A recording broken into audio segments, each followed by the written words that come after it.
I'm David Power. I'm Kenny Todd. And I'm Mark Jones. And you're watching the Charleston Times Television Network.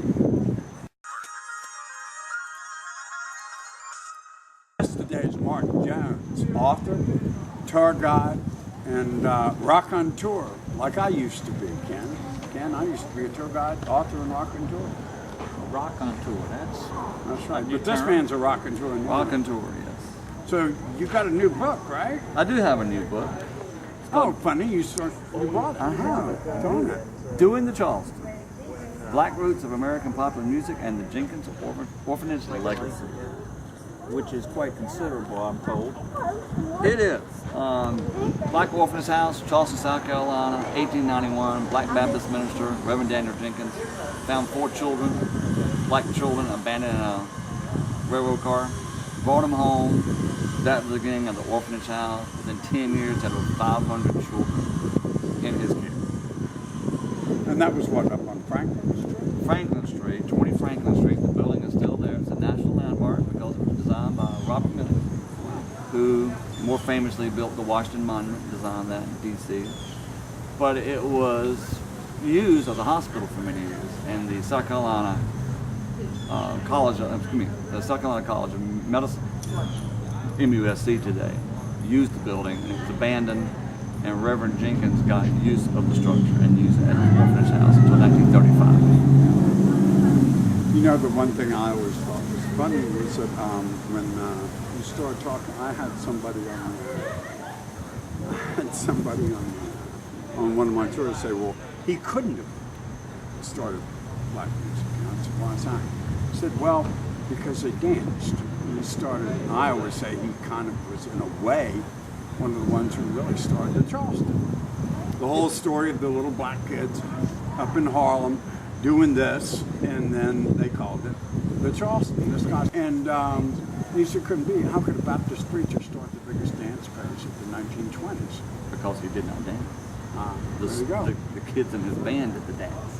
There you He go. was the guy in charge of the orphanage house. It was a fundraising tour. Military marching bands were all the rage. It was like the rock and roll music of this time period, you know. So these kids learned the songs and they marched on the streets of Charleston. They passed the hats for coins, and that was a fundraising tour. They were so successful at it, they got a whole rattle trap bus and traveled up down the East Coast. And their main goal was to get to New York City in the summertime and play on the steps of Abyssinian Baptist Church, the big black Baptist church in New York City. And they would do a Labor Day concert at the church.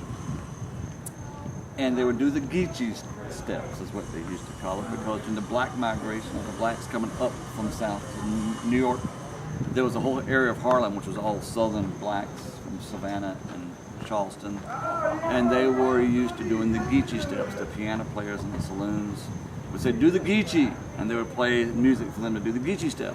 The Jenkins Band was just another version of the Geechee step. And in 1922, a black piano player named James V. Johnson of New Jersey saw the Geechee step. They were doing it was just military brass music. But as the ragtime music of Scott Joplin started becoming the rage, like the turn of the 20th century, piano-based music. But then W.C. Handy started writing his first blues song out of St. Louis in 1910. John Philip Sousa, who was the reigning man of music in America at that time, Paul McCartney. pretty much, basically, without the John. Who, by the way, birthday today. John Lennon's birthday is today. But anyway, John Philip Sousa started incorporating some of that black style music, slurring the notes for white audience, which they found quite scandalous. And when John Philip Sousa does it, everybody else figures there's permission to do it too, because it's good enough for John Philip Sousa, it's good enough for everybody else. So the Jenkins kids obviously were playing slurred notes, ragtime style military music, so they got a little more jazzier, syncopated in their arrangements. And as the years went by, New Orleans was doing the same thing, musicians in New Orleans were doing the same thing, musicians in St. Louis were doing the same thing, in Kansas City. All black musicians moved up to Chicago and New York City, and that kind of melting pot of these different styles became what we know as jazz music today. So who can prove who invented jazz? There's people that say I invented jazz music. There's really no one person who invented jazz. So you invented jazz music, really? Yes, they did. You're kind of old. They got it right there. But it's kind of a going right there. common theme among hundreds of musicians that all play the same thing at the same time, and they all play with each other, so they all stole from each other.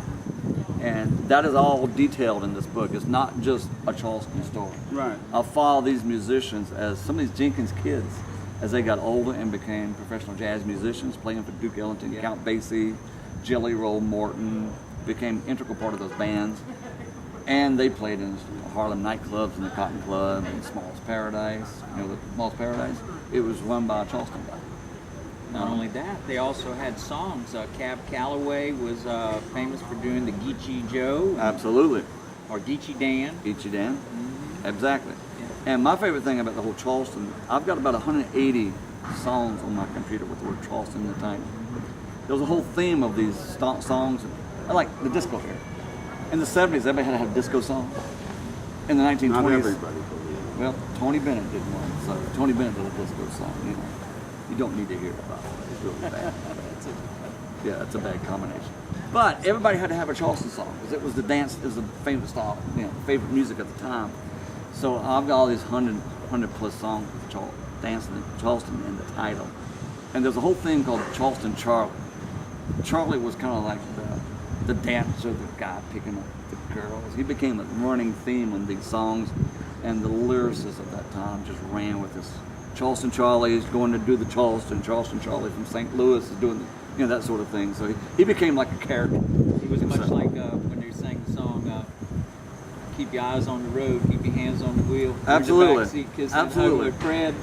Charleston Charlie was the guy you don't want your daughters to go out with, Right. basically, because you can take her out dancing, probably get her drunk on bathtub gin, and God knows what's going to happen after that.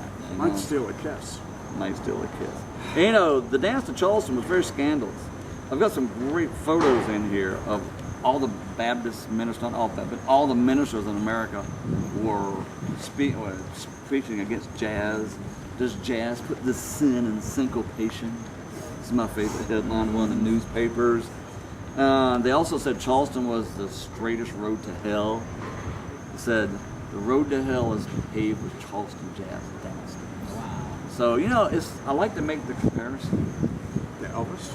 Well, you know, the 1920s, Charleston dance style music, the jazz music was the most evil thing. 30 years later, Frank Sinatra was the most evil thing. 10 years after that, Elvis was going to corrupt all the morals of the youth. The Beatles in the Stone Years is something else that comes along. that's Right, gonna but kill I it. would argue that the Beatles and the Stones really did. Well, the Stones don't Yeah. agree, not the Beatles. But you know, I try to make the comparison for people that are not history nuts like I am.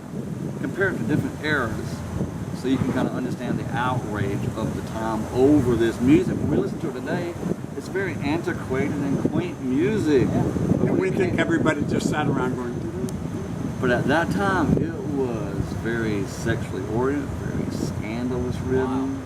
And you know, the girls at that time would cut their hair short and showing their legs. They were smoking and drinking in public. Riotous, actually. Yeah, it was. Yeah. So that was the whole theme of the book. Not the dance itself, but the culture around it. the concept. Exactly. Right. Well, that's fascinating. Good luck with that. The 3 moments. I Now, find it interesting that Charleston seems to be synonymous with the Sin City. The city of Charlestown was named after Charles II, right. who was nicknamed the Merry Monarch. Because he did have about 19 illegitimate children with 8 different women. So it's good to be the king, right, Kenny? That's right. Not really. He died of syphilis. Yeah. But he had a good time Yeah, getting be it. careful.